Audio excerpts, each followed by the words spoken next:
Kecantikan hayati di dalam laut tidak lepas dari banyaknya ekosistem laut yang hidup di dalamnya. Banyaknya ekosistem dan habitat yang hidup dalam perairan Indonesia perlu dijaga demi melestarikan biota laut yang hidup di dalamnya. Menurut Tony Wagei, Eksekutif Direktur Indonesia Climate Change Trust Fund, terumbu karang yang berfungsi untuk menjaga populasi dan biota yang begitu eksotis memiliki ancaman dari aspek manusia, seperti penggunaan alat penangkap ikan yang tidak ramah lingkungan dengan menggunakan bahan peledak atau racun yang sifatnya merusak, sehingga biota laut yang berhubungan dengan terumbu karang turut rusak. Selain itu, ancaman kerusakan terumbu karang juga datang dari perubahan iklim. Kita juga harus akui secara nyata ancaman untuk satu ekosistem terumbu karang itu datang dari perubahan iklim. Dan perubahan iklim ini terjadi di seluruh dunia, sifatnya global. Dan itu yang kita harus bersiap-siap.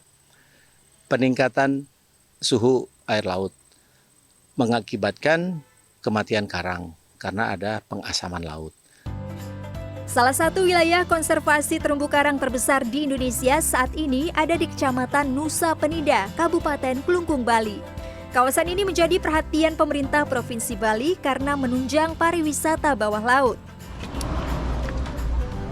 Sekarang saya mau ikut restorasi terumbu karang di dalam laut. Nah, sekarang udah ada nih alat-alatnya, ikut saya.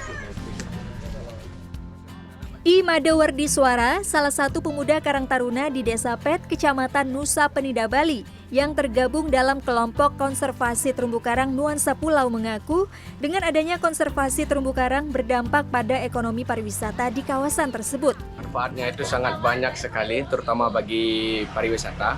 Karena kalau kita terus merehabilitasi karang sehingga karangnya menjadi bagus dan akan menarik wisatawan yang ada di luar Bali untuk datang, sehingga kita bisa menyediakan seperti jasa snorkeling untuk melihat terumbu karang dan lain-lain.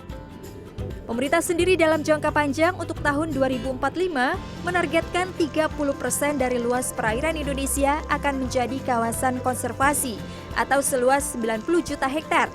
Adanya konservasi perairan bisa mendatangkan nilai manfaat ekonomi yang dihasilkan dari sektor wisata, perikanan, dan sektor UMKM masyarakat yang hidup di daerah pesisir pantai.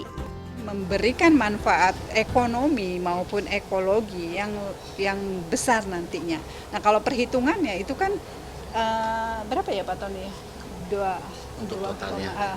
Terumbu karang. Oh, terumbu karang. Dengan kita memelihara terumbu karang itu angkanya saya lupa. 17 miliar rupiah per hektar kalau kita kelola dengan baik. Ya, 17. Nah, kita ada berapa hektar, berapa ribu? Ada berapa ribu hektar gitu. MPA sendiri kita jutaan hektar kan yang kita klaim sebagai kawasan konservasi.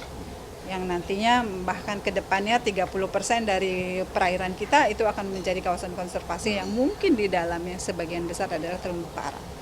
Yang memberikan nilai tadi 17 miliar. Selain berdampak ekonomi terhadap sektor pariwisata, dengan adanya kawasan konservasi perairan dan rehabilitasi terumbu karang, sektor UMKM pun turut merasakan dampak positif.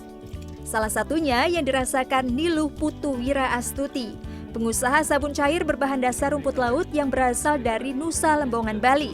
Niluh yang mencoba usaha sabun cair di awal pandemi mengaku, awal modal percobaan pembuatan sabun mengeluarkan biaya 2 hingga 5 juta rupiah. Kini omset penjualannya mencapai 20 hingga 30 juta rupiah per bulan. Niluh mengaku usaha berbahan dasar rumput laut ini akan dikembangkan ke produk lain selain sabun cair. Awalnya kita memang sementara ini di situ untuk izin sudah. Memang sekarang nanti kita ke body wash, ke lotionnya, sama ke skincare-nya kayak day cream, night cream, habis itu serum, moisturizer, sun cream, sepaket itu kita masih uji lab. Secara keseluruhan, kawasan konservasi perairan Indonesia dimulai dari Indonesia Barat hingga Indonesia Timur. Namun akan lebih banyak di bagian Indonesia Timur, khususnya di Provinsi Maluku, Papua, sampai Sulawesi. Daerah-daerah tersebut menjadi fokus utama karena dari segi keragaman hayati yang masih lebih tinggi. Daerah tersebut juga disebut sebagai segitiga terumbu karang atau Coral Triangle yang mempunyai keragaman hayati laut paling tinggi di dunia. Mita Handayani, Ilham Aji, Bali.